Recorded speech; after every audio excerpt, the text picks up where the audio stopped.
following announcement has been paid for by ListMania Wrestling. Hello all, James here. Now there's some 79 nWo members in all, some great, some not so great, some forgettable and some downright awful. Now this is my personal top 10 worst American New World Order members of all time.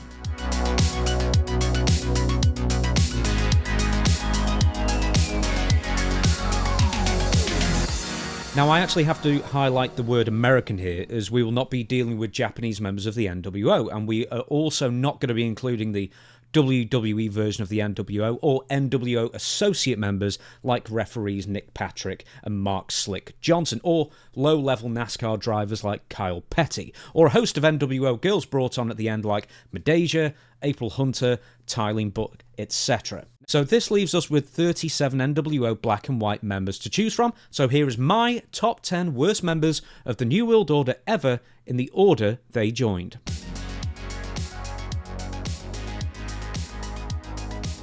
Number 1's Ted DiBiase, and the problem with former $1 million man turned billionaire Ted DiBiase was that he was totally wasted in his nWo managerial role. Recently lured away from the WWF, DiBiase was actually brought into the New World Order as the financial backer. So as the fourth member of the nWo, Ted DiBiase quickly became lost in the shuffle as the manager and mouthpiece when real-life WCW Executive Vice President Eric Bischoff was officially revealed as the real brains behind the nWo that same November. DiBiase actually did remain a manager with the group for a while, but Ted didn't fit the badass nWo image, and in my opinion, was never really an effective, or to be honest, even good manager in any promotion, despite being one of the most memorable characters during the WWF's 1980s heyday. Ted would leave the nWo some 6 months after Bischoff's big reveal, and would go on to second the Steiner brothers against the nWo founder members Kevin Nash and Scott Hall, as well as briefly managing Ray Traylor. Ted himself was unhappy with his position within the nWo in real life as well, telling Eric Bischoff he wasn't hired to be Hulk Hogan's Virgil, and he might as well be sent home because, well, you know, hey, he had a guaranteed contract and he made his money either way. Eric Bischoff duly obliged and paid Ted to sit at home for a year and a half instead.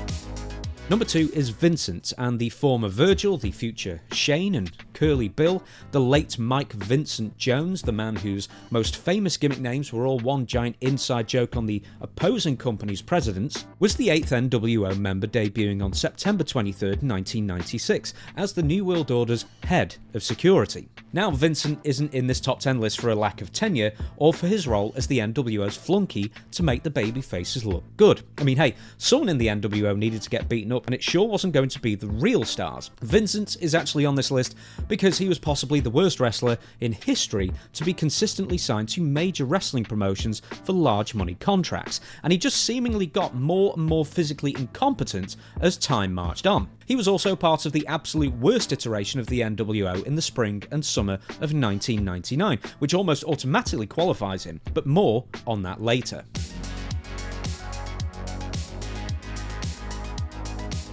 Number 3, Michael Wallstreet. Now this is a tough choice between Michael Wallstreet and Big Bubba Rogers, but despite being with the nWo longer, Michael Wallstreet gets the nod from me. Well, why? Here's the thing. Both Wallstreet and Bubba joined up during the nWo membership drive at the end of 1996, along with Scott Norton and Buff Bagwell. But at least Bubba Rogers looked like a biker type and was sort of, you know, more rugged and a far better promo. After a rather humdrum WWF run as evil tax accountant IRS, and I don't care what you say, the IRS was just a terrible yawn-inducing character. I know some people liked it. Mike Rotunda returned to WCW, this time as a $1 Million Man ripoff, but once again reverting to his old WCW moniker, Michael Wallstreet. Wallstreet proceeded to do nothing even remotely memorable in WCW, and then he joined the nWo and did nothing even remotely memorable, and then was unmemorably removed from the nWo in early 1997 by new WCW Commissioner J.J. Dillon due to an unexplained contractual technicality. What a geek. Wallstreet then continued to do absolutely nothing of any note in WCW before leaving in the spring of 2000. And like Virgil/Vincent, Wallstreet underwent numerous name changes, sometimes weekly, with one of them being VK Wallstreet, a veiled shot at Vincent Kennedy McMahon. I'm sure Vince must have cried himself to sleep over that one.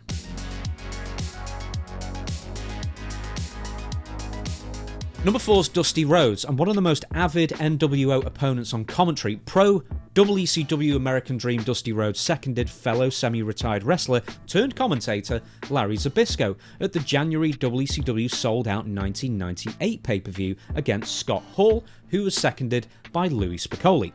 Now at peak irrelevance, the American Dream Dusty Rhodes bafflingly turned on Larry Zbyszko, revealed an nWo shirt, then became an impotent manager that was seen little and given even less promo time. In a rare nWo promo, Dusty did eventually explain the real reason he joined the faction.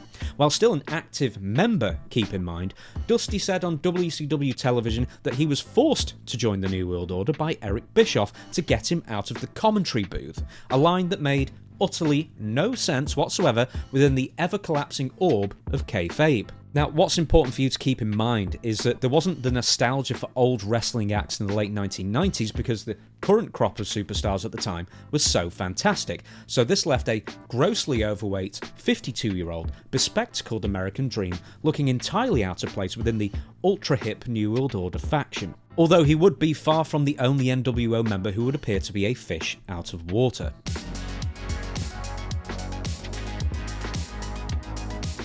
Number 5, Bryan Adams. He is the epitome of a big man who was a nice guy, but the former crush for years in the WWF was simply a big man with luxurious hair. But with subpar interview skills and even worse wrestling ability, Crush never moved the needle positively, aside from a brief period where he feuded with Randy Savage in the WWF in 1994. And trust me, that was all Savage who made that story exciting. Several more attempts at capitalising on his size and repackaging his persona, including playing up on the very real firearms and narcotics arrest he had in 1995, eventually led to Crush becoming the leader of a wrestling biker gang called the DOA, aka the Disciples of Apocalypse. After a few months riding around the ring on Harley-Davidson knockoffs, Crush supposedly quit the WWF in protest over the Montreal screwjob. In reality, Adams was embroiled in a WWF contract dispute, and he'd also jammed his neck during an in-ring battle with Kane, and then Adams was released at the end of 1997. A couple of months later, WCW overpaid Bryan Adams to jump ship, with his first dastardly act being a sneak attack on Bret Hitman Hart. The former Crush then joined the nWo, and continued his pattern from his days helming the DOA by merely taking up space in a faction. Bryan Adams remained a constant in the nWo black and white for over a year, shoring up the nWo B-team bums that included Vincent, Stevie Ray, and another name on our list. Bryan Adams was another wrestler given opportunity after opportunity due to his look and friends in high places. He even got out of losing to the Giant once by simply asking Hulk Hogan to change the finish. Friends in high places indeed.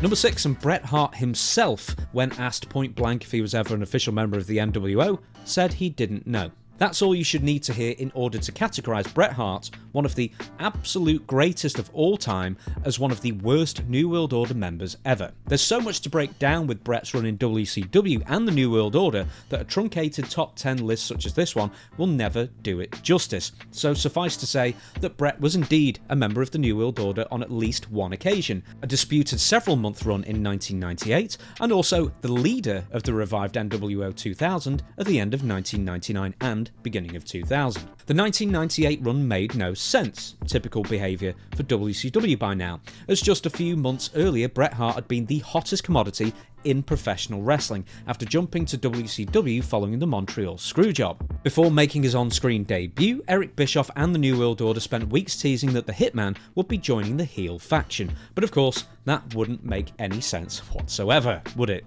Really. So a short while later, Bret had a brief but memorable feud with Ric Flair, and was rewarded by WCW cold turkey shutting the program dead, and Bret being taken off television for several weeks. Then for no good on-screen reason, the ultimate sympathetic babyface Bret aligned with the dastardly heel Hulk Hogan's nWo black and white group in April. Now, the actual reason for the unwelcome Hitman heel turn was that in 1998 WCW, it was creatively bankrupt. The top wrestlers with political stroke like Kevin Nash and Scott Hall resented Bret because he was making a ton of money and they just didn't like him. And Hulk Hogan, as per usual, was afraid of anybody outshining him or stealing his spotlight. Bret, who was still by 1998 probably the best wrestler in the world, quite frankly should have been, along with Goldberg and Sting, the man to lead WCW into the year 2000 on at least the babyface side of things. Instead, Bret forcibly joined the nWo and was given the secondary WCW United States belt. This was so Bret would be relegated from the main events to the mid-card and on the same side as Hulk Hogan, essentially portrayed as his subordinate, so Hogan would never have to actually feud with Bret, lest Hogan himself be outshined. Things get more confusing now because Bret was at times deemed as an associate member of the New World Order rather than a fully fledged member, and while he did wear Hogan shirts, he never actually wore a New World Order shirt, so as to keep some sort of ambiguity going on. The ambiguity continued when, toward the end of 1998, Bret sort of just disassociated from the nWo, and his forgettable run with the nWo Black and White still remains a bone of contention with wrestling fans as to whether this run even constituted an official membership. By the end of 1999 though, Bret's reforming of the New World Order under the nWo 2000 banner was not only an officially recognised membership, the Hitman was the group's leader, with Kevin Nash, Scott Hall, Scott Steiner and Jeff Jarrett rounding out the stable. But by the time of the nWo 2000's revival, Bret had already sustained his ultimately career-ending concussion at the hands of, or should we say feet of, Goldberg at Starrcade 1999. That infamous pay-per-view main event occurred one day before the official resurrecting of the nWo's soiled carcass, and barely 3 weeks later Bret would be forced to retire from the ring for good. The first nWo run was a giant backstage power play to kill off whatever momentum Bret had after jumping to WCW. The second run was several weeks of incumbent WCW World Champion Bret wearing jorts before John Cena and receiving concussion after concussion until he simply couldn't go anymore.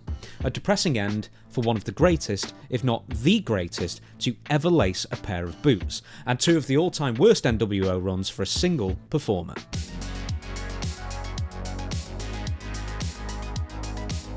Number 7, Horace Hogan. Hulk Hogan's real-life nephew, Michael Balea, joined WCW in early 1997 as Horace Boulder, later joining Raven's Flock faction before the big familiar reveal at Halloween Havoc 1998. During the semi-main event of Hollywood Hulk Hogan versus the Don't Call Me Ultimate for Legal Reasons Warrior, Horace slowly sauntered into the ring and cracked Warrior in the back with a chair, leading to Uncle Hogan finally getting to avenge his loss from WrestleMania 6, quite possibly the actual reason Eric Bischoff relented and paid Ultimate Warrior $1 million to be brought into WCW on a short-term contract in the first place. Horace passed the test and was then revealed to be a Hogan all along, or at least as much of a Hogan as Terry Bollea is. Then Horace joined the nWo, and by nWo, I mean the deteriorating nWo B-Team. If there were any thoughts that Horace might be the second coming of the Hulkster, and at the time, I genuinely thought Horace would be presented as a big star, not that I thought that was a good idea, of course, it became apparent that the only things Horace had in common with his far more charismatic uncle was height and a problematic hairline. Horace eventually just kind of left the nWo after everybody else sort of also just kind of left, and alongside Hulk Hogan, he feuded with Billy Kidman for a short while. Then he was let go from WCW shortly after Hulk Hogan left the promotion in mid-2000 over that whole Vince Russo Bash at the Beach 2000 debacle. Yet another story for another video.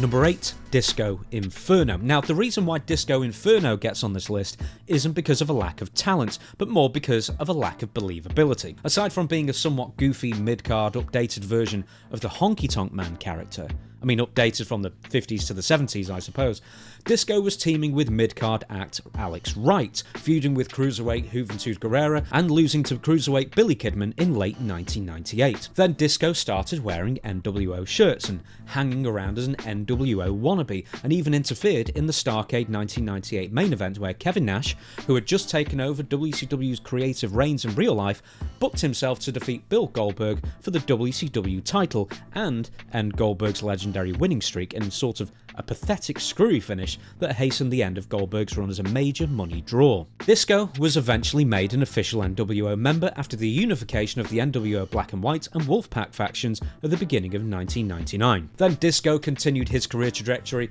of beating lower card talent, losing to mid-card talent, and ultimately being beaten by his real-life friend Conan at Spring Stampede that same April to quietly signify the end of his 3-month association with the nWo. So Glenn Gilberti's Disco Inferno character was always a comedy gimmick first, so having him be treated as an equal with the muscled up, hard fighting, hard farting, ugly sons of guns like the once dominant New World Order faction further watered down what was once the most killer faction in wrestling. While nWo Disco wasn't my cup of tea, my next entrant here can comfortably lay claim to being the worst nWo member of all time.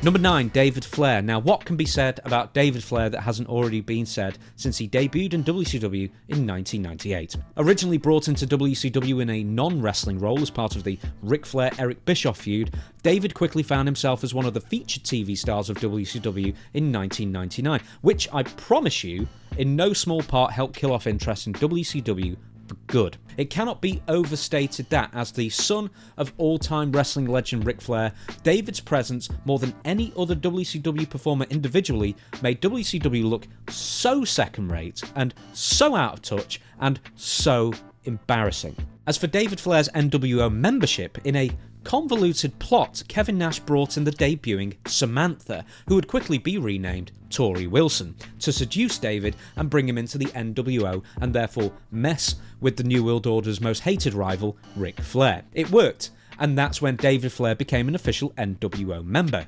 Briefly. Then David and Tori just sort of once again split off and started just sort of doing their own thing with little fanfare. Now, David isn't purely in this top 10 list due to a lack of tenure. Other official nWo members like the Nasty Boys, for example, were also briefly welcomed to the Black and White fold. But that was a one-week storyline to sucker in knobs and sags before Hulk Hogan and friends beat them down. So what makes David Flair the worst nWo member ever? Everything. Every single thing about David was risible. He was almost entirely untrained, and when he was trained, he still sucked. He was a yawning pothole of charisma. He looked like a dribbling imbecile. His physique was pitiful. His fluorescent cheeks would glow bright red during matches, or promos, or quietly standing still. Not to put too fine a point on it, David Flair was incompetent at every single thing he ever did in the wrestling business. And then, some clown in WCW gave David, who, keep in mind, never wanted to be a wrestler in the first place, a big fat contract to work for the company and become a full-time competitor and have major storylines revolve around him for the remainder of his WCW existence. Now, David would become slightly less unbearable when he started teaming with Crowbar and was managed by his girlfriend, Daphne. Now, that's slightly less unbearable if you ignored Daphne's perpetual screaming during David's matches or were mercifully deaf. But David never stood a chance of being anything in the wrestling business aside from being viewed as a walking punchline and the epitome of nepotism, thanks to rushing him onto TV and having him learn on the job.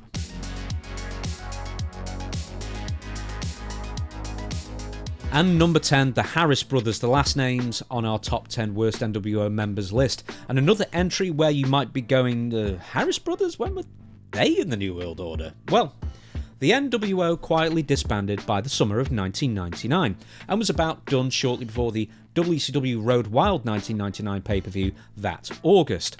Hulk Hogan dropped the Hollywood prefix and reverted back to the yellow and red attire and the real American knockoff theme music after a 3-year absence. Then in December of that same year, Kevin Nash, who had just returned to wrestling after losing a loser must retire forever match back at Road Wild that August, and then reformed the New World Order alongside Scott Steiner, Jeff Jarrett and the new leader, Bret Hart.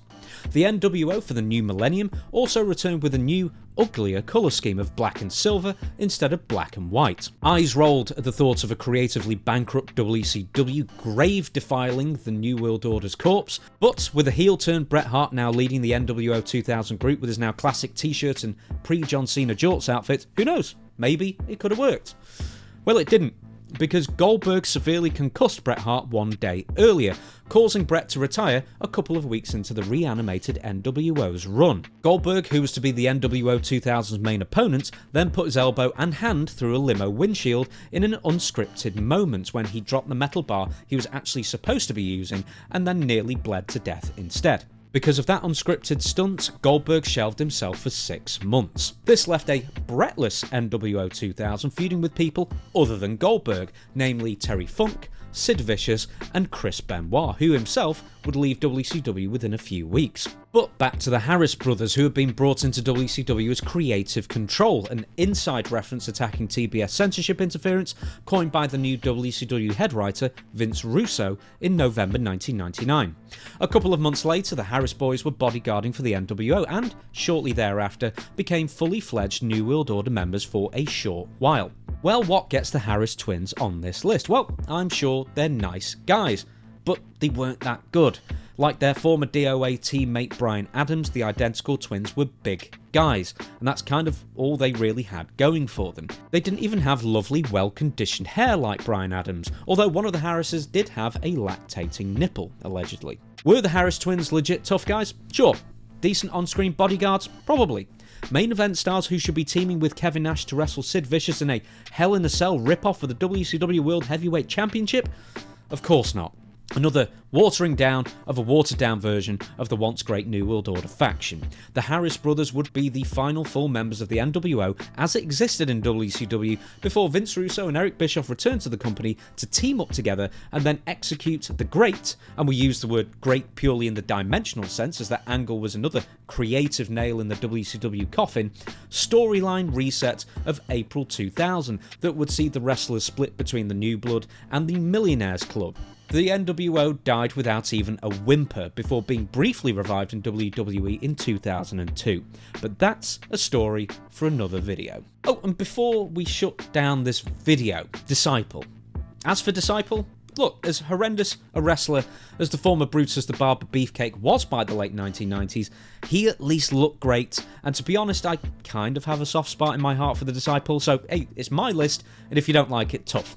Disciple was perfect for what he was, basically an upgraded Vincent who, not unlike real life at the time, sucked up to Hollywood Hogan. I hope you enjoyed my top 10, or bottom 10, as it were, list of the worst nWo members of all time. Please give us a like, a comment, a subscribe, help me boost all these videos that I'm going to be doing up the YouTube algorithm, and I will see you for the next one. Cheers.